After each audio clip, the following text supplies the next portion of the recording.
Story was he was actually drowned after being mistreated horribly for a period of time. Well, when the word of this got out, and people began to realize this dangerous influence of Masonry within our society, why the membership of the organization fell off dramatically. As one investigator put it, as one writer put it, Freemasonry, which was rampant throughout the country at that time, almost dried up overnight.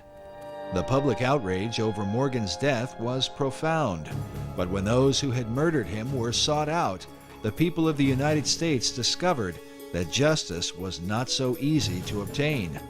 The reason was given by the Reverend Charles Finney in his book, The Character, Claims, and Practical Workings of Freemasonry, first published in 1869.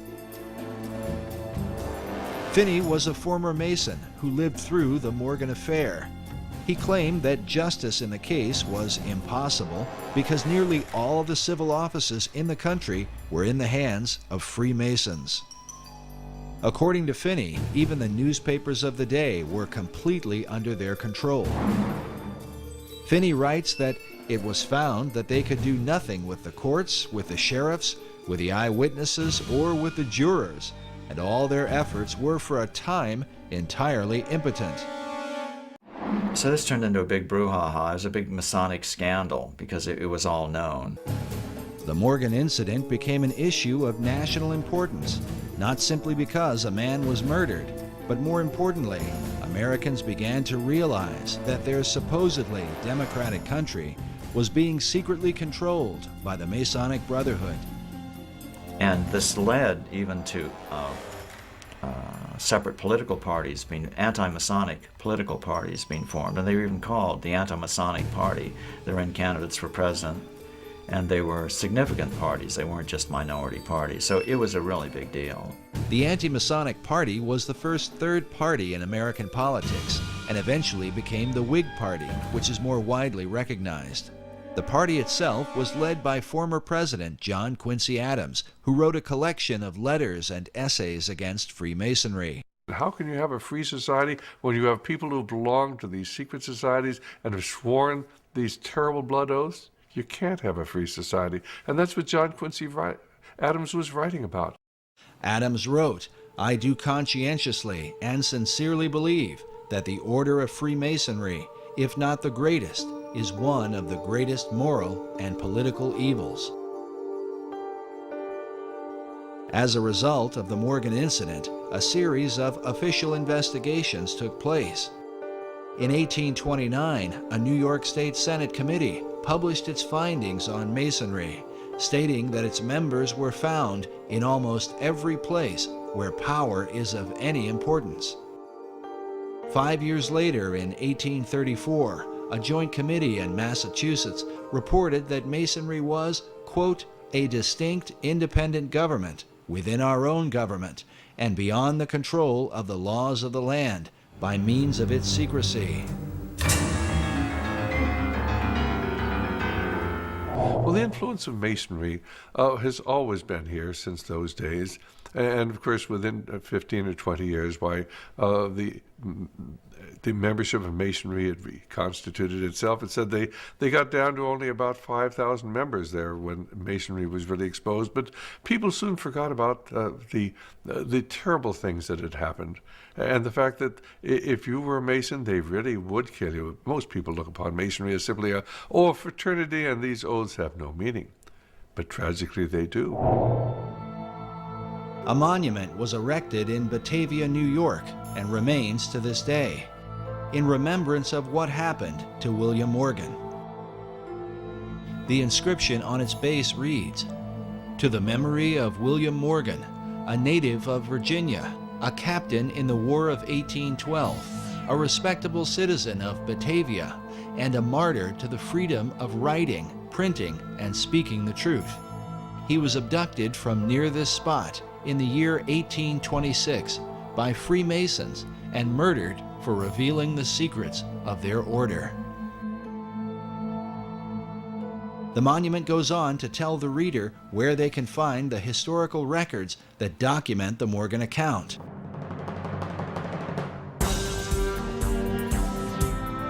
Why would the citizens of Batavia have gone to this length?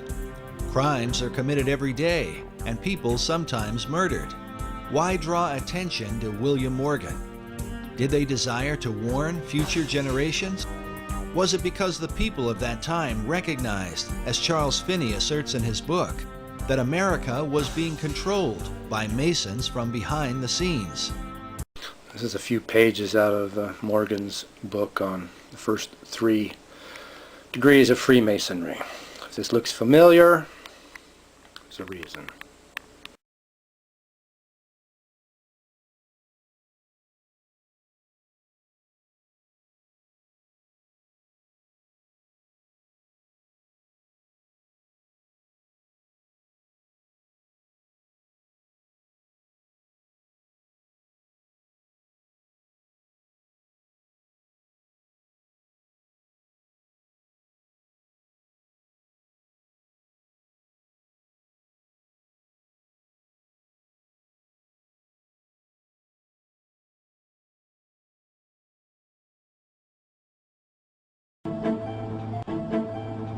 A man is found hanging from scaffolding under Blackfriars Bridge in London. It looked pretty gruesome. His suit pockets are stuffed with bricks and cash. He knew a hell of a lot and had some very embarrassing secrets. Head of Italy's largest private bank. $1 billion in bad debts. Connected to the Mafia, the Freemasons, and the heart of the Catholic Church. All of those groups may have had an interest in his elimination. They don't want you to know.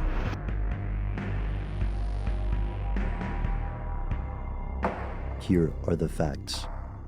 In 1984, an Italian judge named Felice Casson and his colleagues questioned a terrorist named Vincenzo Vinciguerra about a 1972 car bombing in Petano and a 1980 bombing in Bologna.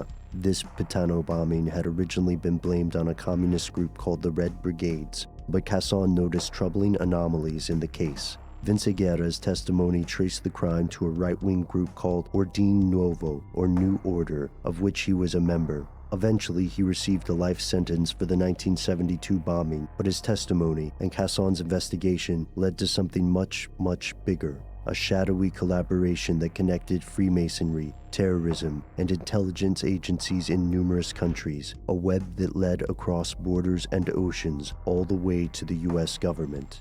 Here's where it gets crazy. The story starts decades ago. In the aftermath of World War II, the uneasy alliance between Western powers and the Soviet sphere quickly deteriorated. Both regimes believed the other would inevitably attempt to expand, sparking a war for global supremacy. Working through NATO, the North Atlantic Treaty Organization, the West established stay-behind armies that were, in theory, waiting to respond in case of a future Soviet invasion. This program was called Operation Gladio, and for most of its history it didn't exist, not officially. The countries with stay-behind armies included at least 17 nations other than Italy, some of which were not members of NATO at the time. In 1990, then Italian Prime Minister Giulio Andreotti admitted the existence of Gladio in Italy while denying that these secret armies were involved in any terrorist activity. However, that's not the story Vinciguerra told. Instead, the ex-terrorist said that his organization was supported by Gladio, supplied with weapons from secret caches, and ordered to perpetrate false flag attacks that could be used to vilify left-wing or communist groups. And, at the time, it's important to note that left-wing groups were growing in popularity. This news caused a furor in Italy as more and more witnesses came forward, alleging that a great deal of Italy's terrorist attacks were actually bankrolled by intelligence agencies working in concert with the infamous propaganda do. In his 1990 speech, Prime Minister Andreotti said that Gladio had been dismantled and, in any case, never participated in any terrorist acts. But was it true? Whistleblower Sybil Edmonds claims that Gladio soldiers on in the form of a program called Gladio B, this time involving US intelligence, the Pentagon, and Al-Qaeda. Some dismiss her allegations as nonsense, while others wonder why there wasn't more investigation of this in the mainstream news. Today, much of the details of Gladio, the original one at least, remain classified, isolated somewhere in the murky, opaque quagmire of national security. Why is that? What exactly did Gladio do? Did it ever end? For now, that's something quite a few people don't want you to know.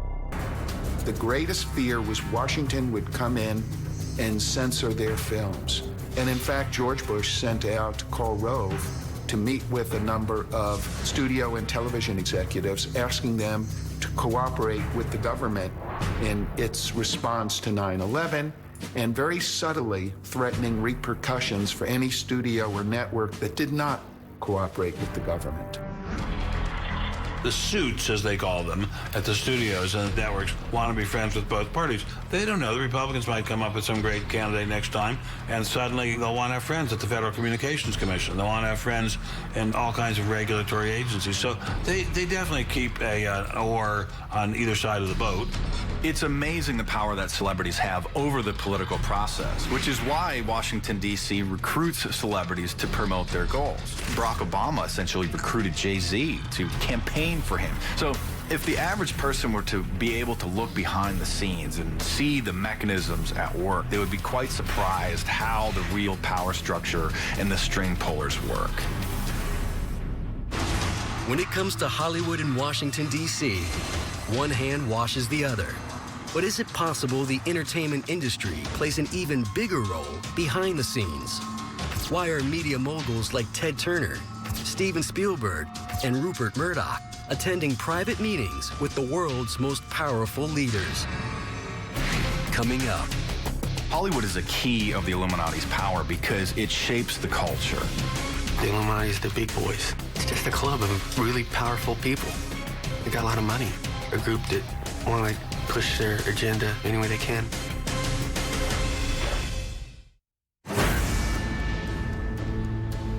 Religious and political organizations are slowly being outed as some of Hollywood's most powerful secret societies. But could there be something even bigger going on behind the scenes?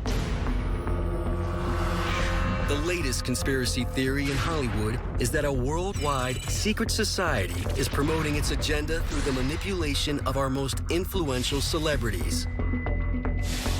Some call it the New World Order, while others say it's the Entertainment Illuminati, linked to an ancient secret society of powerful men. The Illuminati was started in Germany in 1776 by Adam Weishaupt, who literally wrote plans down for how him and his secret society collaborators could take over the various sectors of power of society.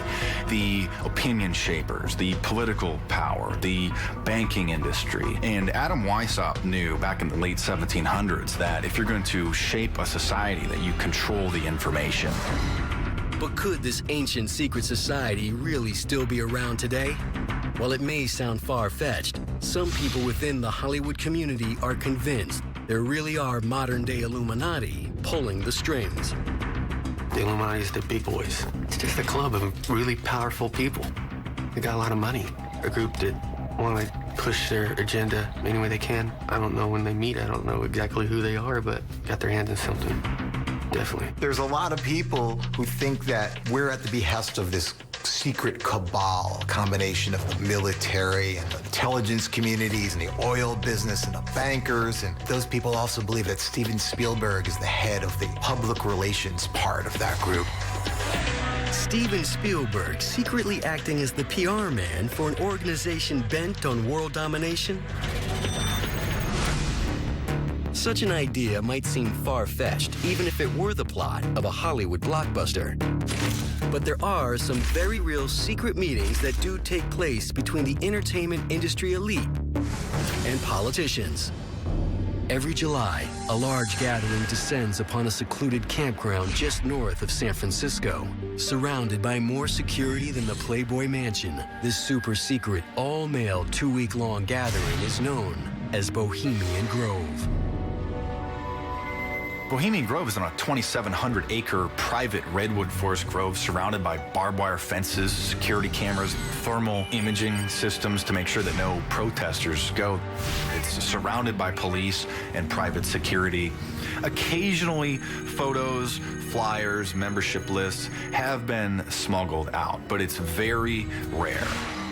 Founded by actor Henry Edwards in 1872, it was once just a gathering of artists and entertainers. But today, it's a veritable who's who of America's political powerhouses, captains of industry, banking bigwigs, and media moguls.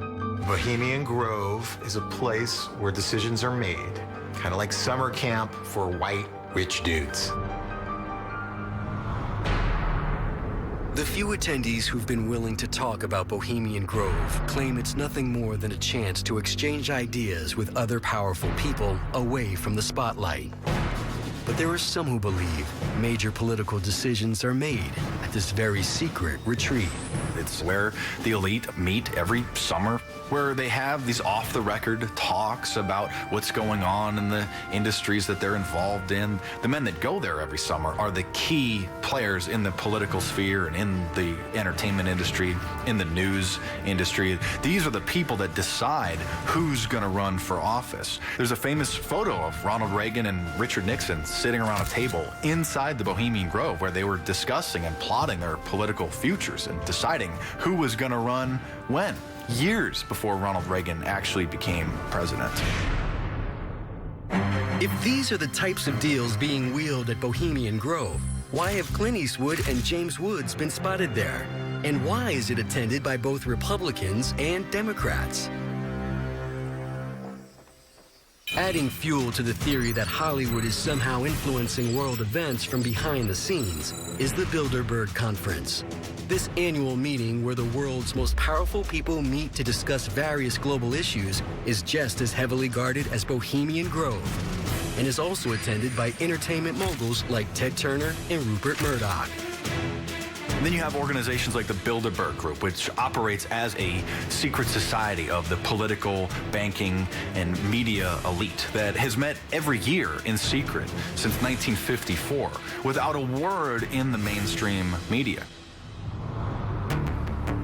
Abe Lincoln, the 16th president of the U.S., the guy who in 1863 issued the Emancipation Proclamation declaring all of the people enslaved in the U.S. legally free. Which brings us to today's question: what is the state of slavery, not just in the U.S., but in the world today? Number one, there are more slaves alive today than there have been at any point in human history. Now, I know that sounds terrifying. The estimate ranges from between 21 all the way up to 36 million, and it's difficult to know the exact number due to, the practice of treating people like property instead of like people. This is not to disparage or denigrate in any way the activities and the efforts of numerous NGOs, government organizations, and various task forces addressing the problem. And it's fair to ask if this is simply a result of the explosion in the world's population. And perhaps it is, although not necessarily in the way we might assume. Because let's consider that when there are more people competing for a smaller amount of resources, it means many more people are at the risk of becoming homeless or malnourished or enslaved due to the economic realities of the world in which they live. Number two, not only are there more slaves in the world than ever before, but now slaves are cheaper than ever before. In terms of, I want to buy a person, how much does it cost? Well, in the American South, mid-1800s, buying a slave would cost someone the equivalent of $40,000 in today's money. So about the price of a sedan. However, today, if you want to buy a person, which makes you a horrible person, by the way, you're looking at an average of $90. $40,000 versus $90. Three, this is a question we would like to ask Lincoln, and we'd like to ask you too. Has slavery ended in the US, or has it simply evolved? Consider that opponents of things like the debt and credit system in the US argue that it is a sort of financial slavery, right? And then opponents of the US prison system argue that it simply replaces the earlier practices, Jim Crow laws, and slavery.